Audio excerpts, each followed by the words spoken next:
আজকে তোমাদেরকে একটা ধোকা খাওয়াবো, তাও আবার কলার মোচার ধোকা।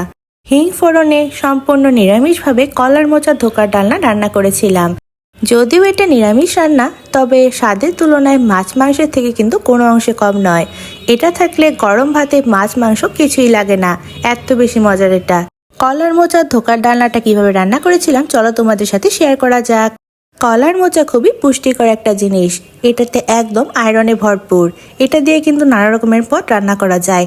আমি আজকে এটা দিয়ে কলার মোচা ধোকার ডালনা রান্না করব। এর জন্য প্রথমে আমি কলার মোচাগুলো ভালোভাবে কেটে বেছে ধুয়ে নিয়ে সেদ্ধ করা কলার মোচাগুলোকে বেটে নিয়েছিলাম। একদম মিহিভাবে পেস্ট করতে হবে, যেন কোনো দানাদার না থাকে।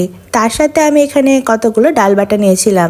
এগুলো কিন্তু মটরের ডাল বাটা, তোমরা চাইলে এখানে বুটের ডাল বাটাও ইউজ করতে পারো। আর এখন তো শীতকাল, শীতকাল মানে চারিদিকে নতুন আলুতে ভরপুর। আমি এখানে মিডিয়াম সাইজের নতুন আলু নিয়েছিলাম খোসা সহ। নতুন আলুগুলোকে আমি ছোট ছোট করে টুকরো করে কেটে নিয়েছিলাম। এখন চলো স্টেপ বাই স্টেপ রান্নাটা শুরু করা যাক। এর জন্য প্রথমে কড়াইতে অল্প পরিমাণে তেল দিয়ে দিলাম। তেলটা গরম হয়ে গেলে তাতে বেটে রাখা কলার মোচা, তার সাথে ডাল বাটা, অল্প পরিমাণে হলুদের গুঁড়ো, অল্প পরিমাণে মরিচের গুঁড়ো আর পরিমাণ মতো লবণ দিয়ে সবকিছু একসাথে তেলের মধ্যে ভাজা ভাজা করে নিব। এখানে ডাল বাটা ইউজ করার কারণটা হচ্ছে ডাল বাটা ইউজ করলে কিন্তু বাইন্ডিংটা শক্ত হবে। আর ভাজা ভাজা করে নেওয়ারও আরেকটা কারণ হচ্ছে ভাজা ভাজা করে নেওয়ার সময় কিন্তু জলটা টেনে নিয়ে শুকিয়ে যাবে। তার সাথে এখানে জলটা একটু শুকিয়ে যাওয়ার পরে আমি অল্প পরিমাণে চালের গুঁড়ো ইউজ করেছিলাম। চালের গুঁড়ো ইউজের পরে কিন্তু জলটা শুকিয়ে আরও বেশি শক্ত হয়ে গিয়েছিল। এখানে আমি একটা স্টিলের বড় থালা নিয়ে নিয়েছিলাম, তার উপরে অল্প পরিমাণে সয়াবিন তেল ব্রাশ করে নিয়েছিলাম। সেটার মধ্যেই আমার যে পুরটা বানিয়েছিলাম সেই পুরটাকে এখানে ঠান্ডা করার জন্য রেখে দিয়েছিলাম। কলার মোচার ধোকার জন্য যে পুরটা বানিয়েছিলাম সেটা পুরোটা থালের মধ্যে ভালোভাবে ছড়িয়ে দিতে হবে, আর ঠান্ডা হওয়ার জন্য রেখে দিয়েছিলাম বেশ কিছুক্ষণের জন্য। কলার মোচার ধোকাগুলো ঠান্ডা হতে হতে এদিকে তেলের মধ্যে আমি যে আলুগুলো কেটে রেখেছিলাম সেগুলো অল্প পরিমাণে লবণ আর হলুদ দিয়ে একটু লাল লাল করে ভেজে তুলে নিলাম। 15 থেকে 20 মিনিট সময় রেস্টে রাখার পরে পুরটা ভালোভাবে থালের মধ্যে যে রেখেছিলাম সেটা শক্ত হয়ে গিয়েছিল। কলার মোচার ভেতর থেকে যেহেতু অনেকটা জল বের হয়, সেজন্য কড়াইতে ভালোভাবে টেলে নেওয়ার প্রসেসটা আমি ফলো করেছিলাম। তো টেলে নেওয়ার পর যে শক্ত হয়ে গিয়েছিল সেই অংশগুলো আমি ছুরি দিয়ে বরফির মতো করে কেটে নিচ্ছিলাম। এগুলি হচ্ছে কলার মোচার ধোকা। আর এই ধোকাগুলো কিন্তু আমি অনেকটা বড় সাইজেও কাটিনি, আবার ছোট সাইজেও কাটিনি। এগুলোর সাইজগুলো আমি মিডিয়াম রেখেছিলাম, যেন দেখতেও সুন্দর লাগে আর খেতেও ভালো লাগে। সাইজগুলো সুন্দর করে কেটে নেওয়ার পর এগুলো আমি আলাদা আলাদা করে কড়াইতে তেল ভালোভাবে গরম করে নেওয়ার পর কড়াইতে সুন্দর ডুবো তেলে ভেজে নিচ্ছিলাম। সবগুলোকে আমি তেলের মধ্যে কড়া করে ভেজে নিচ্ছিলাম।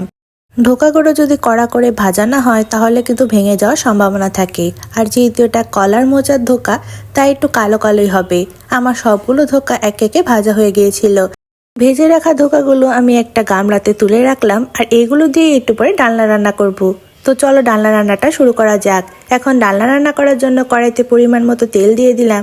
তার সাথে 2-3টার মতো এলাচি, দারচিনি আর তেজপাতা দিয়ে দিলাম। তাতে লংও দিয়েছিলাম আর অল্প পরিমাণে জিরে ফোড়ন দিয়ে দিলাম। এখানে আমি হিং ফোড়ন দিয়ে রান্না করব, তাই এখানে পরিমাণ মতো আমি অল্প পরিমাণে হিং ফোড়নে দিয়ে দিলাম।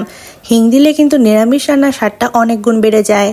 এদিকে আমি ডালনার জন্য মশলা রেডি করে নিয়েছিলাম। আদা বাটা, তার সাথে জিরা বাটা, হলুদের গুঁড়া, মরিচের গুঁড়া, লবণ সবকিছু দিয়ে একটা পেস্ট বানিয়ে নিয়েছিলাম। তেলের ফোড়নটার মধ্যে আমার পেস্ট করা মশলাটা এটার মধ্যে দিয়ে ভালোভাবে ভাজা ভাজা করে নিয়েছিলাম। আর ভাজা ভাজা করার সময় আমার ভেজে রাখা যে আলুগুলো ছিল সেগুলো এতে দিয়ে দিলাম, যেন আলুগুলো ভালোভাবে এটার সাথে ভাজা ভাজা হয়ে যায়। এতে কয়েকটা পরিমাণে চেরা কাঁচামরিচ দিয়ে দিয়েছিলাম আর ভালোভাবে আরও বেশি কষিয়ে নিচ্ছিলাম। মশলা জিনিসটা আসলে যত বেশি সুন্দর করে কষানো হয় তত বেশি খেতে মজা লাগে। মশলাটা ভালোভাবে কষানো হয়ে গেলে উপর থেকে তেল ছড়িয়ে এলে এতে আমি পরিমাণ মতো ঝোল দিয়ে দিলাম। আর ঝোল দিয়ে ভালোভাবে ফোটানোর জন্য বেশ কিছুক্ষণ রেখে দিয়েছিলাম। ঝোলটা ভালোভাবে ফুটে ভালোভাবে রান্না হয়ে গেলে এতে আমার ভেজে রাখা যে মোচার ধোকাগুলো ছিল সেগুলো দিয়ে দিলাম। এগুলো বেশ কিছুক্ষণ ভালোভাবে নাড়াচাড়া করে মিশিয়ে নিতে হবে, তবে বেশিক্ষণ নাড়াচাড়া করা যাবে না, নয়তো এগুলো ভেঙে যাওয়ার সম্ভাবনা থাকে। রান্নাটা যেহেতু প্রায় কমপ্লিটই, তো নামানোর আগে আমি এখানে অল্প পরিমাণে গরম মশলা বাটা ইউজ করেছিলাম, একদম অল্প পরিমাণে। তার সাথে আমি এখানে ঘি ইউজ করব। নিরামিষ যে কোনো রান্নাতে ঘি ইউজ করলে রান্নার স্বাদটা কয়েক গুণ বেড়ে যায়। আমি যে কোনো নিরামিষ রান্নাতে সবসময় ঘি ইউজ করে থাকি। ঘি দিয়ে বেশ কিছুক্ষণ ঢাকনা দিয়ে রেখেছিলাম, আর এরপরে আমার রান্নাটা কিন্তু একদম কমপ্লিট। ধোকার ডালনা কিন্তু একদম রেডি। মজাদার ধোকার ডালনাগুলো বেশ কিছুক্ষণ ঝোলে থাকার কারণে একদম রসালো হয়ে গিয়েছিল। তার সাথে কিন্তু ধোকার ডালনাতে দেখতেও অনেক বেশি সুন্দর হয়েছিল, খেতেও কিন্তু তেমন অনেকটা মজা হয়েছিল। যদিও এটা নিরামিষ ধোকার ডালনা, তবে এটা স্বাদের তুলনায় কিন্তু মাছ মাংসের থেকে কোনো অংশে কম না। এটা থাকলে মাছ মাংসের একদমই প্রয়োজন হয় না। গরম গরম এক থালা ভাত এটা দিয়ে নিমেষেই শেষ করা যায়। আর তোমরা চাইলে কিন্তু আমার এই রেসিপিটা ফলো করে বাসায় অবশ্যই ট্রাই করতে পারো। ভালো লাগলে তোমাদের টাইমলাইনে শেয়ার করে রাখতে পারো।